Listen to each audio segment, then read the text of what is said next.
ಎಲ್ರಿಗೂ ನಮಸ್ಕಾರ. ಈಗಾಗಲೇ ನಾವು ಹಲವಾರು ಎಪಿಸೋಡ್ಗಳನ್ನು ಮಾಡಿದ್ದೇವೆ.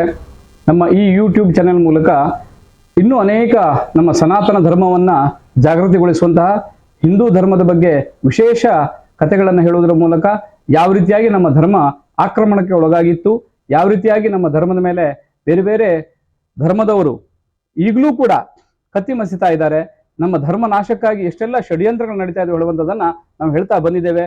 ಇವತ್ತು ನಾವು ನಮ್ಮ ರಾಷ್ಟ್ರೀಯ ಸ್ವಯಂ ಸೇವಕ ಸಂಘದ ಬಗ್ಗೆ ಮಾತಾಡ್ಲಿಕ್ಕಿದ್ದೇವೆ. ಹಾಗಾಗಿ ಈ ಒಂದು ನಮ್ಮ ಯೂಟ್ಯೂಬ್ ಚಾನಲನ್ನು ಯಾರ್ಯಾರು ಇನ್ನೂ ಸಬ್ಸ್ಕ್ರೈಬ್ ಮಾಡಲಿಲ್ವೋ ಸಬ್ಸ್ಕ್ರೈಬ್ ಮಾಡಿ, ಲೈಕ್ ಮಾಡಿ, ಈ ಒಂದು ವಿಡಿಯೋನ ಶೇರ್ ಮಾಡಿ ಅಂತ ಕೇಳ್ಕೊಳ್ತಾ, ಈಗಾಗಲೇ ನಮ್ಮ ದೇಶದಲ್ಲಿ ಅಲ್ಲದೆ ಇಡೀ ಜಗತ್ತಿನಲ್ಲಿ ಅತ್ಯಂತ ಹೆಚ್ಚು ನೆಟ್ವರ್ಕ್ ಹೊಂದಿರುವಂತಹ ಸಂಘ ಅಥವಾ ಸಂಸ್ಥೆ ಯಾವುದಾದ್ರೂ ರಾಷ್ಟ್ರೀಯ ಸ್ವಯಂ ಸೇವಕ ಸಂಘ. ನಮ್ಮ ರಾಷ್ಟ್ರೀಯ ಸ್ವಯಂ ಸೇವಕ ಸಂಘ ಉದ್ದೇಶ ತಮಗೆಲ್ಲ ಗೊತ್ತೇ ಇದೆ. ದೇಶ ಪ್ರೇಮ, ನಮ್ಮ ದೇಶ ಅಖಂಡವಾಗಿರಬೇಕು, ನಮ್ಮ ದೇಶ ಸುಭದ್ರವಾಗಿರಬೇಕು, ನಮ್ಮ ದೇಶ ಸಮೃದ್ಧವಾಗಿರಬೇಕು ಹೇಳುವಂಥ ಆಶಯವನ್ನು ಹೊತ್ತಿರುವಂಥ ನಮ್ಮ RSS ರಾಷ್ಟ್ರೀಯ ಸ್ವಯಂ ಸೇವಕ ಸಂಘ ಅತ್ಯಂತ ಮುತುವರ್ಜಿಯಿಂದ ಕೆಲಸ ಮಾಡ್ತಾ ಇದೆ. ರಾಷ್ಟ್ರೀಯ ಸ್ವಯಂ ಸೇವಕ ಸಂಘ ನಮ್ಗೆ ಏನು ಕೊಡ್ತದೆ ಕೇಳಿದ್ರೆ ಸಂಸ್ಕಾರವನ್ನ ಕೊಡುತ್ತೆ. ಒಬ್ಬ ವ್ಯಕ್ತಿ ಹೇಗಿರಬೇಕು, ಹೇಗೆ ನಮ್ಮ ಭಾರತೀಯ ಸಂಸ್ಕೃತಿ, ಭಾರತೀಯ ಸಂಸ್ಕಾರ ಹೇಗಿರುತ್ತೆ, ನಾವು ಅದ್ರ ಪ್ರಕಾರ ಆ ಸಿದ್ಧಾಂತದಡಿಯಲ್ಲಿ ನಾವು ಹೆಂಗೆ ಕೆಲಸ ಮಾಡಬೇಕು ಹೇಳುವಂಥದ್ದನ್ನ ತೋರಿಸ್ಕೊಡುವಂಥದ್ದು ನಮ್ಮ ರಾಷ್ಟ್ರೀಯ ಸ್ವಯಂ ಸೇವಕ ಸಂಘ. ರಾಷ್ಟ್ರೀಯ ಸ್ವಯಂ ಸೇವಕ ಸಂಘದಲ್ಲಿ ಯಾರ್ಯಾರು ತರಬೇತಿಯನ್ನು ಪಡೆದಿದ್ದಾರೋ ಅವರೆಲ್ಲ ದೇಶ ಪ್ರೇಮಿಗಳಾಗಿ ಹೋಗಿ ಹೊರಟಿರ್ತಾರೆ. ಜೊತೆಗೆ ನಮ್ಮ ಸಿದ್ಧಾಂತ, ತತ್ವ, ಆದರ್ಶಗಳಡಿಯಲ್ಲಿ ಬದುಕ್ತಾರೆ. ಪರಿಸರದ ಮೇಲಿನ ಕಾಳಜಿ ಇರಬಹುದು, ಸ್ವದೇಶಿಯ ಆಂದೋಲನ ಇರಬಹುದು, ಹಾಗೆ ಶಿಷ್ಟಾಚಾರ ಪಾಲನೆ ಇರಬಹುದು. ಹೀಗೆ ಅನೇಕ ವಿಚಾರಗಳಲ್ಲಿ ನಮ್ಮ ರಾಷ್ಟ್ರೀಯ ಸ್ವಯಂ ಸೇವಕ ಸಂಘ ನಮ್ಮ ಜನರಿಗೆ ತಿಳುವಳಿಕೆಯನ್ನ ಮನವರಿಕೆ ಮಾಡಿಕೊಡ್ತಾ ಇದೆ. ಇದರೆಲ್ಲರ ಮಧ್ಯದಲ್ಲಿ ಪ್ರಿಯಾಂಕಾ ಖರ್ಗೆಯಂತಹ ರಾಜಕಾರಣಿಗಳು ನಮ್ಮ ರಾಷ್ಟ್ರೀಯ ಸ್ವಯಂ ಸೇವಕ ಸಂಘದ ಬಗ್ಗೆ ಇಲ್ಲ ಸಲ್ಲದ ಮಾತುಗಳನ್ನು ಆಡ್ತಾ ಇದ್ದಾರೆ.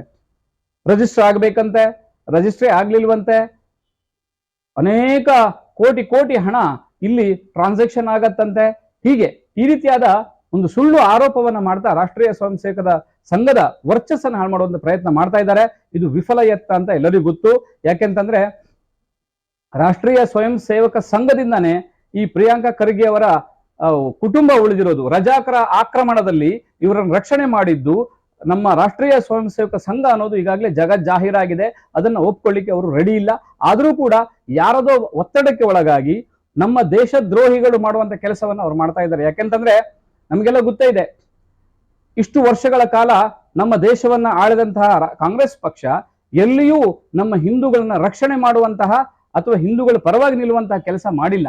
ಆದ್ರೆ ಅದರ ವಿರುದ್ಧವಾಗಿ ನಮ್ಮ ಹಿಂದೂಗಳನ್ನ ನಾಶ ಮಾಡುವಂತಹ ಕೆಲಸ ಅವರು ತೊಡಗಿದ್ರು.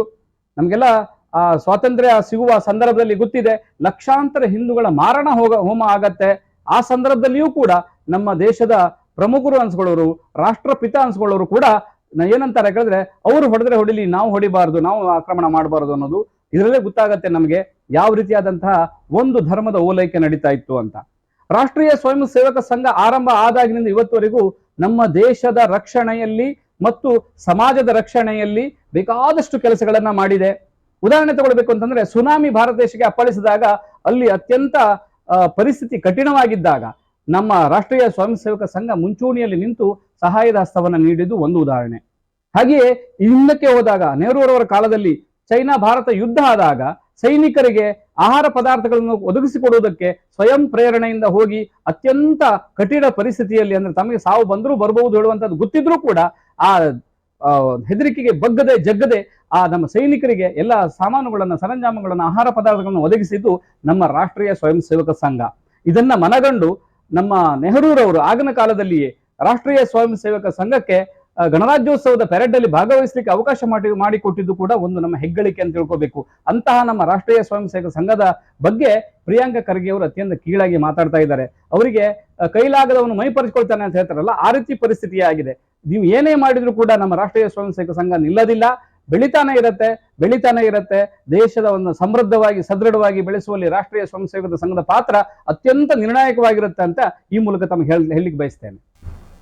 ರಾಷ್ಟ್ರೀಯ ಸ್ವಯಂ ಸೇವಕ ಸಂಘದ ಬಗ್ಗೆ ಮಾತಾಡ್ತೀರಿ ಖರ್ಗೆ ಅವರೇ, ಆದ್ರೆ ದೇಶದ್ರೋಹಿ ಸಂಘಟನೆಗಳು SDP ಆಗಿರ್ಬೋದು, SFI ಇರ್ಬೋದು, ಎಷ್ಟೆಲ್ಲ ತೊಂದರೆಗಳು ಕೊಟ್ಟರು, ಎಲ್ಲೆಲ್ಲ ಬಾಂಬ್ಗಳನ್ನ ಬ್ಲಾಸ್ಟ್ ಮಾಡಿದ್ದಾರೆ, ಅದು ತಮ್ಮ ಗಮನಕ್ಕೆ ಬರೋದಿಲ್ವಾ? ಪುಲ್ವಾಮಾ ಹತ್ಯೆ ಆಯಿತು, ತಮ್ಮ ಗಮನಕ್ಕೆ ಬರೋದಿಲ್ಲ. ಪೆಹಲ್ಗಾಮ್ ಹತ್ಯೆ ಆಯ್ತು, ತಮ್ಮ ಗಮನಕ್ಕೆ ಬರೋದಿಲ್ಲ.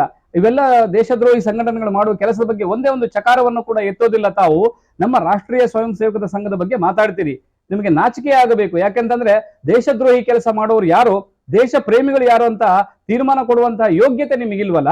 ಯಾಕೆಂದ್ರೆ ರಾಷ್ಟ್ರೀಯ ಸ್ವಯಂ ಸೇವಕ ಸಂಘದವರು ಎಲ್ಲಿ ಹೋದ್ರು ಕೂಡ ನಮ್ಮ ಭಾರತ ಮಾತೆಯನ್ನ ಪೂಜಿಸ್ತಾರೆ, ಒಂದೇ ಮಾತ್ರ ಗೀತೆಯನ್ನ ಹಾಡ್ತಾರೆ, ಭಾರತ್ ಮಾತಾ ಕಿ ಜೈ ಹೇಳುವ ಘೋಷಣೆಯನ್ನು ಕೂಗ್ತಾರೆ. ಇದನ್ನು ದೇಶದ್ರೋಹಿಗಳ ಕೈಲಿ ಮಾಡ್ಲಿಕ್ಕೆ ಆಗ್ತದ? ನಿಮ್ಮ ಹತ್ರ ಮಾಡಿಸ್ಲಿಕ್ಕೆ ಆಗತ್ತಾ? ಖಂಡಿತ ಇಲ್ಲ.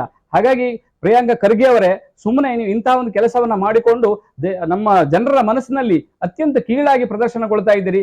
ರಾಷ್ಟ್ರೀಯ ಸ್ವಯಂ ಸೇವಕ ಸಂಘ ಒಂದು ದೇಶಭಕ್ತರ ಸಂಘ, ಅದಕ್ಕೆ ನೀವು ಏನು ಮಾಡೋದಕ್ಕೆ ಆಗೋದಿಲ್ಲ, ನಾವು ರಿಜಿಸ್ಟರ್ ಮಾಡೋದಿಲ್ಲ ಅಂತ ನಮ್ಮ BL ಸಂತೋಷ್ ಈಗಾಗಲೇ ಹೇಳಿದ್ದಾರೆ. ಅದು ನಿಮಗೆ ಒಂದು ಚಾಲೆಂಜ್ ಆಗಿ ಪರಿಣಮಿಸಿದೆ.